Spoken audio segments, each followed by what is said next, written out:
له ملي دفاع وزارت څخه په خپرو شوو خبرپاڼو کې طالبانو ته د اوښتو تلفاتو شمیرې د خوست ولایتي ځواکونو کې په یب تېره ورځ د خوست ولایت په سپیره ولسوالۍ کې میر سفر سیمه کې پاکستانی ترهګر قاري رفیع الله وژلی. نوموړی ترهګر د طالبانو په ډلو کې د افغان ځواکونو خلاف جګړه ترسره کوله. بلخوا افغان ځواکونو جوزجان کې 26 طالبان وژلي.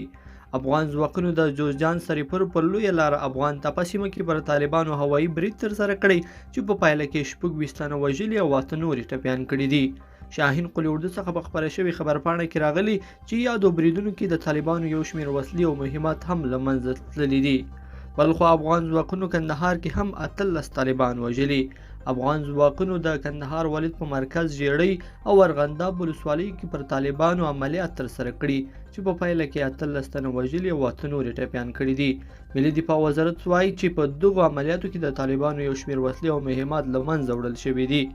بل راپور کې افغان ځواکونو هرات کې هم 25 طالبانو ته مرګ ژوبله اړولې. افغان هوایي ځواکونو د هرات ولایت په زاول ولسوالۍ کې پر طالبانو برید ترسره کړی چې په پایله کې 25 تنه وژل شوي او 10 نور ټپیان دي. بلخوا افغان ځواکونو ننګرهار ولایت په پچرګام ولسوالۍ کې د پاکستاني ترهګرو په شمول 122 طالبان وژلي. امنیتي سرچینو صحیحون نیوز ته ویلي چې په وژل شوو طالبانو کې د یادې ډلې د سرې قطعې قوماندان فضل حق او 22 تنه نور پاکستاني ترهګر شامل دي. لیدونکو په دې هیله چې دا مطلب به مو تر پایه لیدلی وي. که مو دغه ویډیو خوښه شوې ویډیو لایک کړئ او چینل سبسکرایب کړئ. تر بیا ښه وخت.